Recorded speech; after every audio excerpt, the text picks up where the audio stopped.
Hey guys, this is Amal Flores from Hermanito, Sawtell and Broadway. And if you're out and about looking for something to do, come check us out. I thought the original location was beautiful. This is gorgeous. Thank you. This is beautiful. Thank you. It has, I was mentioning on the other show I just did, that it actually has the vibe. It's so many things for me, influences of the architecture. Yeah, I see Mexico. I see like hacienda. I see like I do see the Japanese influence.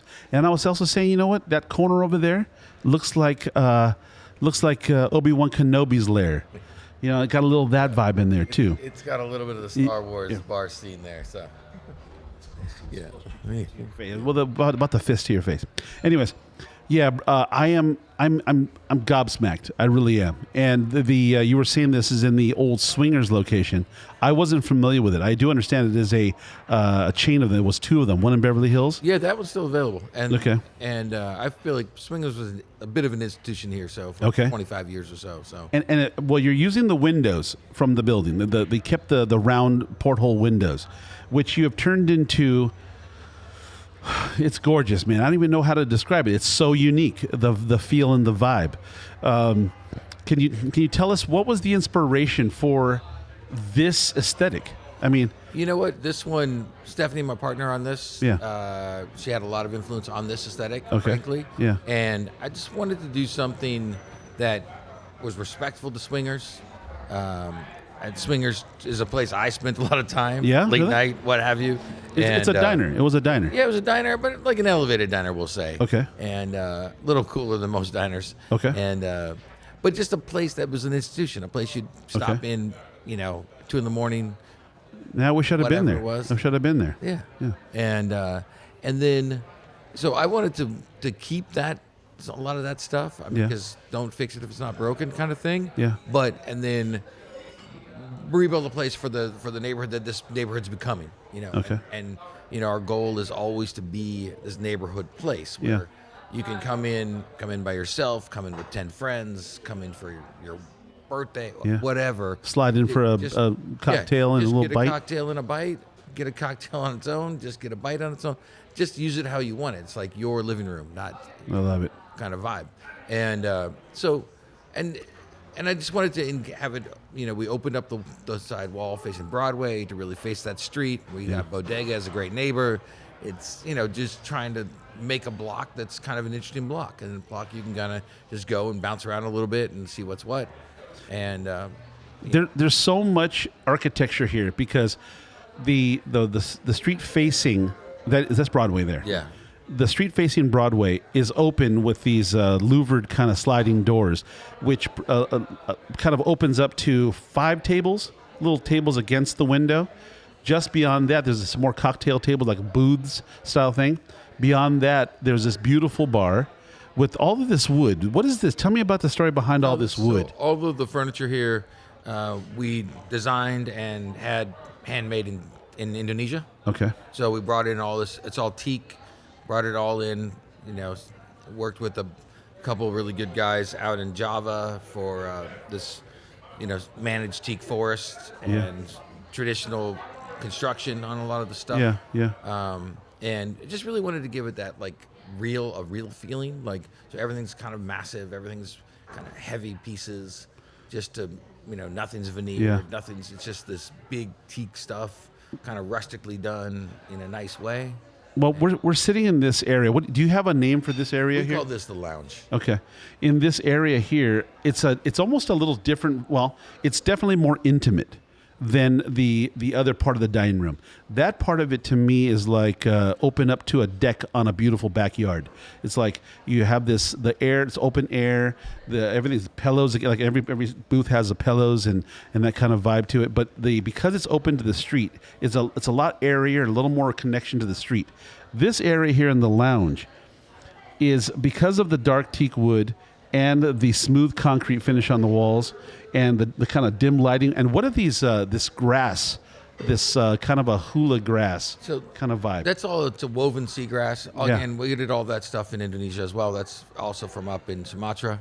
So just picking materials that are, they're kind of used everywhere there's an ocean. Yeah. Kind of materials. Yeah. And having them run through. So there's only a couple materials in the whole place. Yeah. But they're set up to just give it a very simple yet hopefully elevated effect. So. Well, brother, I think you've outdone yourself. Thank you. I think you've outdone yourself, man. This, if I lived right here, I'd be here all the time. Yeah. It is so, it's welcoming. It's of the now. It's certainly fresh, but a lot of like influences from other parts of the world, maybe.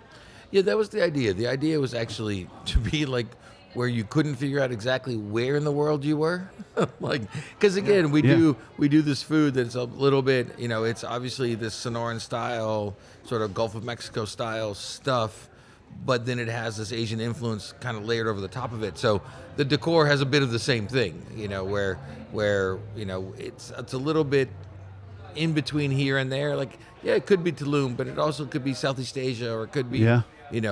It could be Tatooine. Yeah, exactly. It literally could be a lot of places. Yeah, Which is the idea. Just more about like genuine materials, because we try to make it's very straightforward food. Like just. Oh, we'll get to that. We'll get to that in a moment.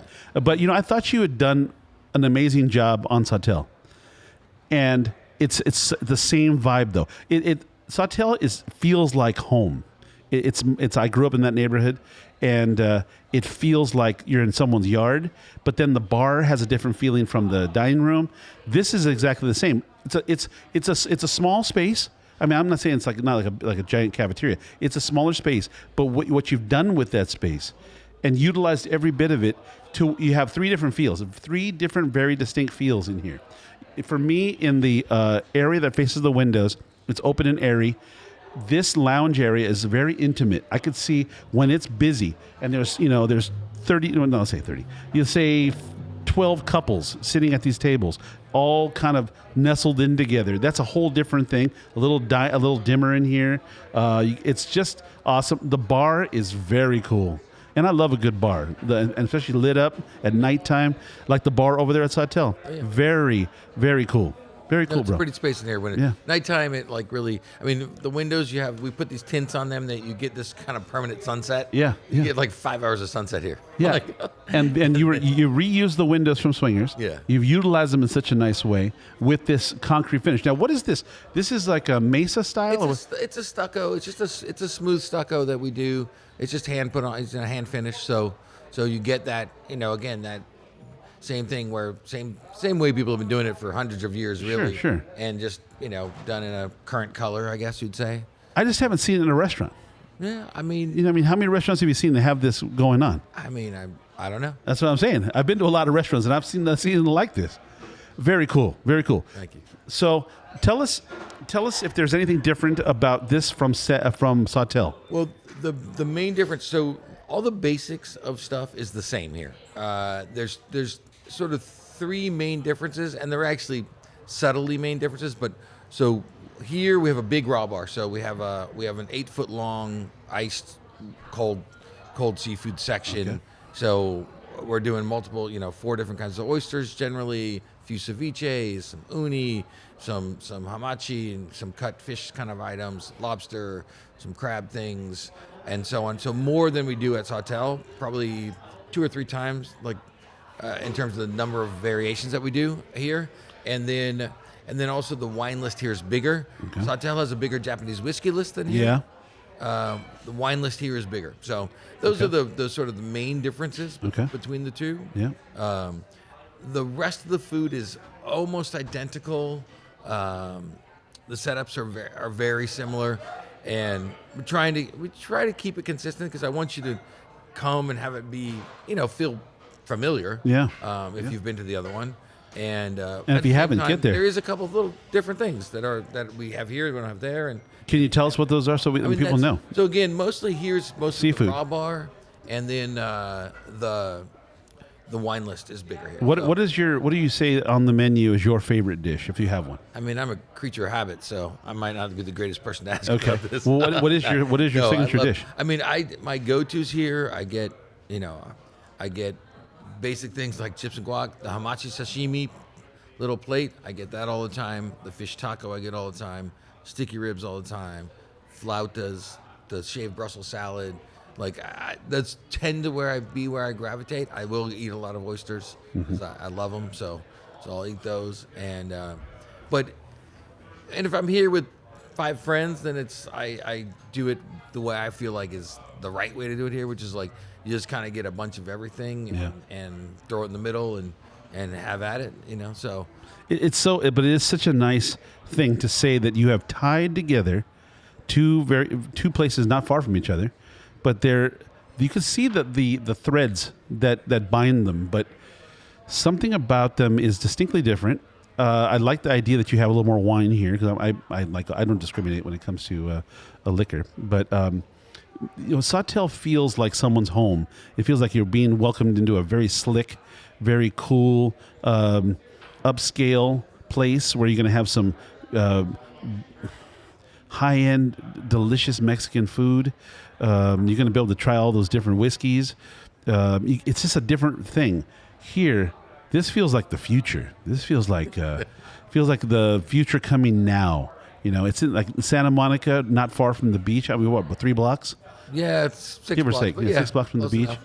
on the major thoroughfare, right near Bay Cities. Yeah. There's a stone's throw. Who's your neighbor here? We got Bodega over here. Okay, and what do they do there? They've been there 19 years. Okay. Wine bar, Okay. pizza, that simple, good vibe, Yeah. good crowd. Yeah. Like nice operators, good group of people, good guests. Cool. You know. Cool. I think, you know what, man, I really am so happy for you. I'm so happy for you. Thank you.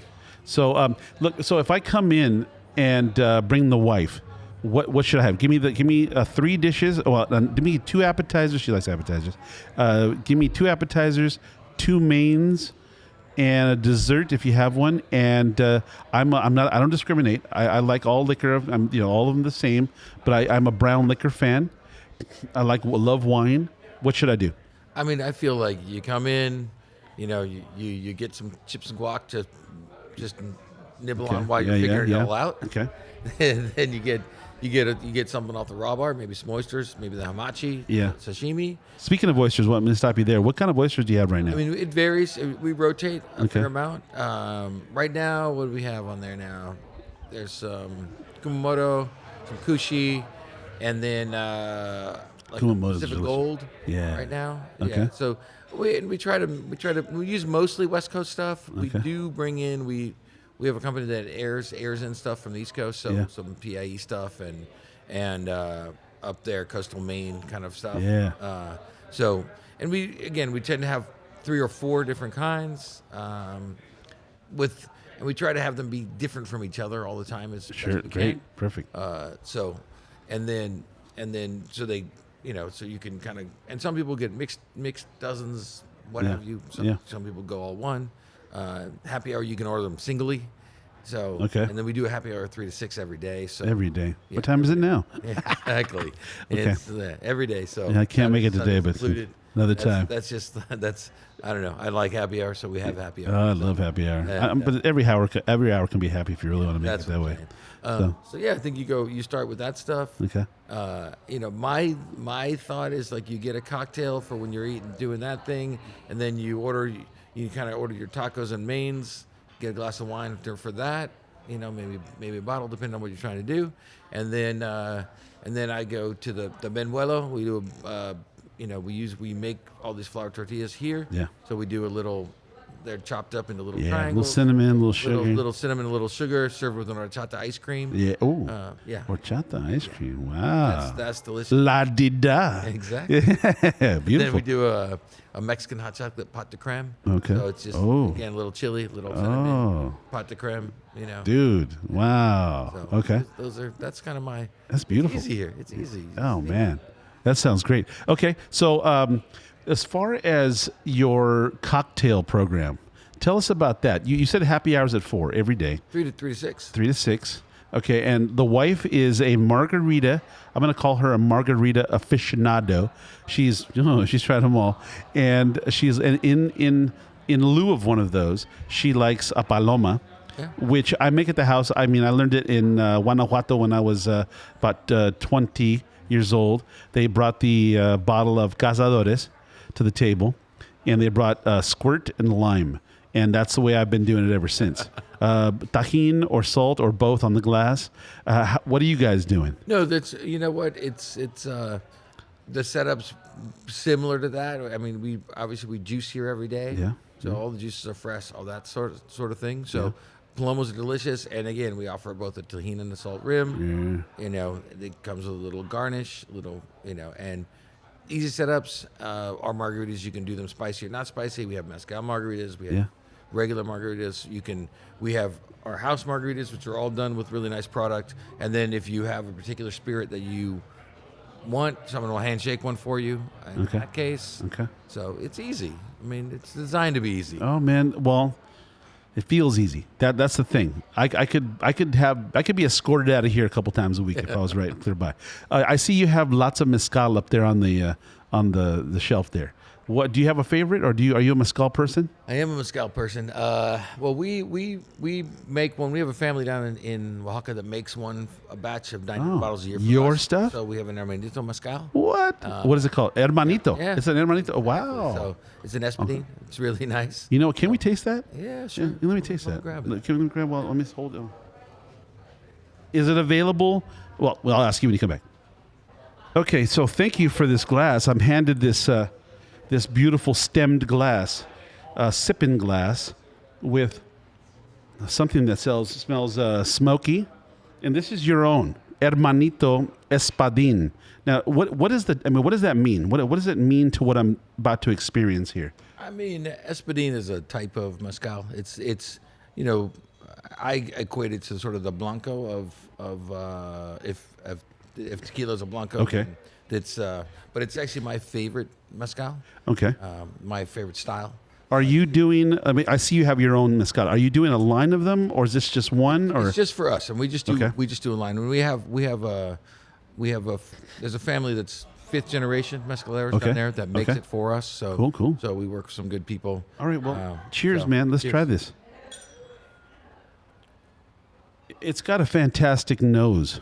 And the weird part is I love tequila, but I'm not really a mezcalero. I have had a few. I've been to a place where we talked to somebody about this, but the thing about it is that it's got a smokiness that I oftentimes don't like. I worked at a store where they had a wide variety, and I did start to come to like some. But this one here, the nose, I have a big nose. I have a big nose to suck up a lot of air, and it just has a beautiful smell. So let's give it a taste now.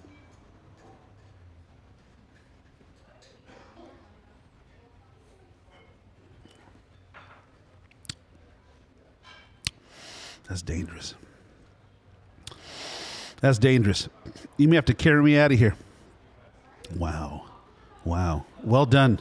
Well done. It's a really nice product. Brother, I tell you, between the two places, I can tell you your attention to detail, it feels good in here. It just feels good. I mean, if my wife was here, she'd be in love with this place. Date night, I would love to see this room full of people, this lounge area full of people, all getting into their conversations. It would be gorgeous in here.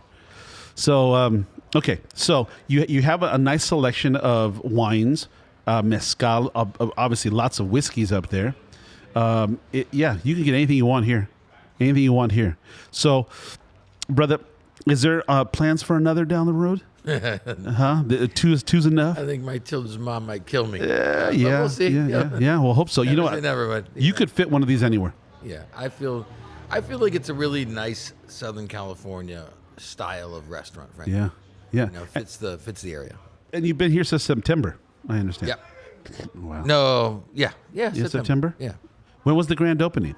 There's no grand opening. Okay. We just quietly open the door. Soft opening. We always just open on a Tuesday. Okay. Well, next time you open one, call me ahead of time. I would love to be here on the first day. Yeah, for sure. Yeah, I want to see like all the troubles that Disneyland had on the first day.